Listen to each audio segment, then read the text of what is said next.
Olá, nerds, geeks e afins! Estamos todos aqui procurando um lugar quentinho para avaliarmos a terceira temporada da série Expresso do Amanhã, exibida na Netflix.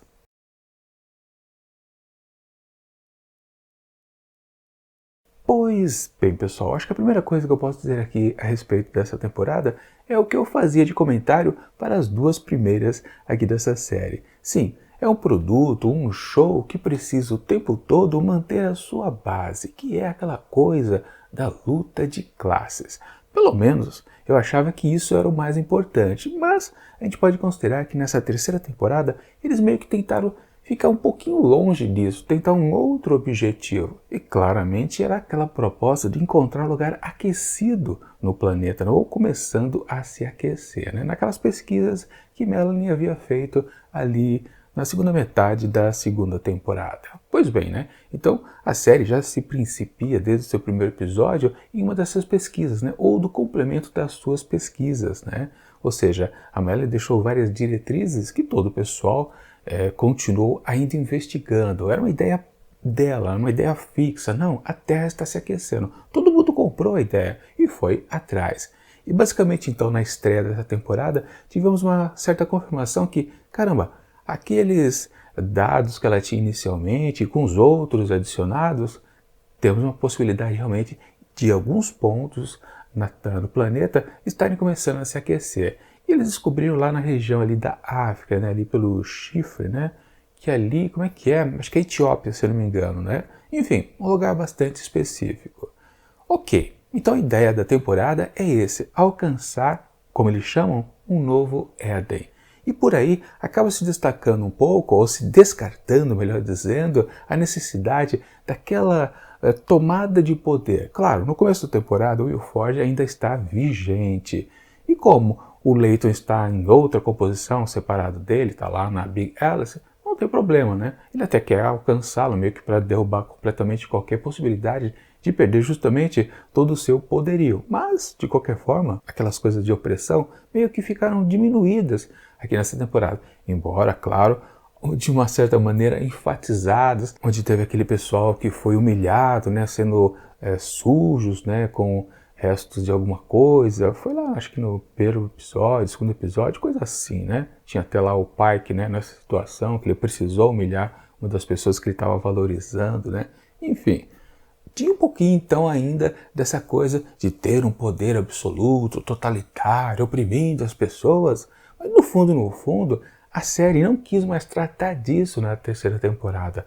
A história do Novo Éden era muito mais importante. E realmente, depois de um certo tempo, a gente acaba comprando exatamente essa ideia e querendo ver que isso possa acontecer, eles possam chegar no lugar quente. Mesmo que a gente também lembre ao mesmo tempo, peraí, se a série sai do trem, ou melhor, os seus personagens saem do trem, como é que fica esse sistema, né? E a ideia geral da série é você ter o restinho da humanidade aprisionada dentro de uma composição que não pode parar, porque senão todo mundo morre congelado. Mas se a ideia é justamente procurar um lugar aquecido, quer dizer que a série está acabando, não é? Um final feliz. Só que não. Basicamente, quando estreou a terceira temporada, já havia promessa que teríamos uma quarta. Ou seja, a solução final não vai ser a final, basicamente. Mas, de novo, se eles jogam o princípio de estar todo mundo dentro de um trem, não dá certo, né? Aí que não funciona mesmo, né? Porque se antes a base que eu comentei de ter aquela disputa de poder, a luta de classes e patati patatá, também já estava sendo colocado para trás, você vai também dispensar a ideia do trem em si, todo mundo confinado lá dentro dele. Caramba, como é que vai ter uma quarta temporada? Bom, quando a gente começa a ligar uma coisa com a outra, a gente vai percebendo. Tá, entendi. Essa terceira temporada é quase uma enrolação. E quando você chega ao final dela, você percebe, poxa, não saiu do lugar. Não, você pode dizer, não, eles chegaram no lugar quente, eles foram lá na África, encontraram lugar, eles saíram do trem e não morreram congelados. Não tem neve onde eles estão pisando. É um lugar que está começando a se aquecer aos poucos. Já dá para sobreviver do lado de fora. Sim e não. Mas quanto tempo que eles demoraram para isso? Eles usaram os 10 episódios da temporada inteira para chegar nesse ponto. Se fosse um momento de transformação realmente do produto, eles teriam colocado essa chegada ao lugar quente ali pelo miolo da temporada. Até o quinto episódio, E a partir daí, os 5 últimos, colocar algum perrengue que eles pudessem enfrentar. Talvez com a necessidade até de ter que voltar para o trem, né? Mas não, eles deixaram então esse momento de chegada no último instante aqui da terceira temporada. Então, o que foi bastante frustrante. Eu achava que, quando eu me convenci, nós vamos realmente tratar desse assunto, então por que ele não veio? Foi adiado o tempo todo, numa bela de uma enrolação. Enfim, muitas coisas também ficaram meio que foram jogadas durante a temporada, como por exemplo o descarte de personagens. Teve um momento até interessante, ou não talvez, né? Uma explicação facilitada, como se passaram 6 meses de uma temporada para outra, parece que aconteceu um surto de gripe, talvez uma referência meio velada da pandemia que existiu aqui no nosso mundo real. E alguns personagens acabaram morrendo justamente porque não sobreviveram à tal da gripe. Ok, uma maneira de descartar um ou outro personagem, e você pensa também imediatamente, tá, vai entrar uma nova leva de personagens. Mas essa temporada não se valeu muito desse recurso, ou seja, transformar o show com novas linhas narrativas, com novos personagens. O que aconteceu foi apenas a existência de um personagem novo e marcante, que foi a Asha, aquela sobrevivente que Layton encontrou lá no primeiro episódio. E ela estava completamente conectada na ideia do show para essa terceira temporada, a história do Novo Éden, onde ela teve que se submeter a uma mentira, que ela mesma ficava ali perturbada, né? Mas o que valia é que a personalidade da Asha era muito duvidosa, era uma mente perturbada, né? Uma sobrevivente, a única sobrevivente de poucos que existiam lá naquela usina nuclear, onde ela foi encontrada, né? Na verdade, depois a gente descobriu que ela acabou matando todas as pessoas que estavam meio que inimigas dela, saqueadores, uma coisa assim, basicamente, né? Ou seja, ela pirou e parecia que podia render muita história interessante por causa disso. Primeiro porque ela era instável e depois porque ela estava com a necessidade de mentir. E eu fiquei naquela questão, ela vai seguir quem primeiro? O Layton ou o Will Forte? E certamente depois ela vai trocar de lado, porque sempre tem esse truque, né? O revés, né? A reviravolta, mas nem uma coisa nem outra. Ela ficou com o Layton logo de cara, assumiu a mentira para ele, né? Dizendo que sim, ela foi encontrada lá no Novo Éden e acabou. Ela não mudou de lugar, porque simplesmente a personagem foi descartada, assim, de uma maneira quase que gratuita, ali acho que foi a metade da temporada, se eu não me engano. Um descarte que realmente, eu falei, que isso? Desperdiçaram o personagem? Bom, isso é um problema que existe desde as 2 primeiras temporadas. Eles têm uma batelada enorme de personagens, mas eles não sabem trabalhar justamente o cruzamento deles. E agora que eles tinham um personagem muito bom em mãos, descartaram de uma maneira bem boba. O lance da morte da Asha foi uma coisa que eu não me emocionei de jeito nenhum. Foi uma coisa até besta, para falar a verdade, né? Ela se enfiou num buraco que não deveria existir, né? Um buraco pequenininho que só podia passar o corpo dela, porque ela é magrinha. Enfim, foi bem forçada realmente o descarte da personagem. Isso porque acho que o roteiro pedia, a ideia dos roteiristas, né? Que era de trazer a Melanie de volta. Já tinha retornado num episódio também meio confuso, onde ela voltou como um certo fantasminha. Mas não, vamos descartar a Asha porque a gente precisa voltar com a Melanie. Acho que foi o pensamento lá na sala dos roteiristas, né? Um pensamento confuso. A Asha ainda seria muito importante na reviravolta, aí sim que a gente pode considerar que teve na terceira temporada, que foi a Melanie questionar todas as pesquisas que foram feitas a partir do seu projeto inicial, quando ela disse que todos os dados não eram conclusivos, ou seja, não se deveria procurar um novo Éden porque provavelmente ele não existiria. Oi? Mas não era a ideia fixa dela, da cientista, no final da segunda temporada? Por que ela mudou de ideia? De novo, a Asha poderia ser muito bem aproveitada nesse ponto, ela ser um ponto de embate contra a Melanie, de alguma forma. Mas não, simplesmente a reviravolta veio do nada, uma cientista que tinha um projeto fixo e depois ela não se manteve na sua proposta inicial. Ela não foi fazer investigação se os dados inconclusivos realmente não davam em nada. Ela não mandou uma equipe investigar, ela mesma não foi investigar. Depois que ela foi resgatada, ela simplesmente virou a antagonista aqui do show, justamente porque não tinha de onde trazer uma nova força que pudesse ser totalitária aqui dentro de um show que sempre, na sua base, sempre pediu isso. Ou seja, eles forçaram a barra com a Melanie e por causa disso descartaram a Asha. Bom, falando de descarte, né, muitos personagens também foram morrendo pelo caminho. O Pike também, né, morreu numa situação até que foi interessante, né? Foi um limite, um personagem que sempre viveu em limites, mas outros personagens tiveram uma inconstância danada, né? Como por exemplo a Rufo, né? Que no começo ela estava lá chefiando o Levante junto com o Pike, mas depois foi anulada completamente. A Teal que começou a ter um romance meio esquisitoide ali com a Audrey, né? Bom, teve aquela dubiedade também da Zara com a sua bebê, né? A Lyanna em relação ao Will Ford, que aquilo também prometia uma certa reviravolta para o último episódio, mas depois virou uma coisa tipo pegadinha do malandro. Enganei você, Will Ford, eu sempre tive do lado do Leighton.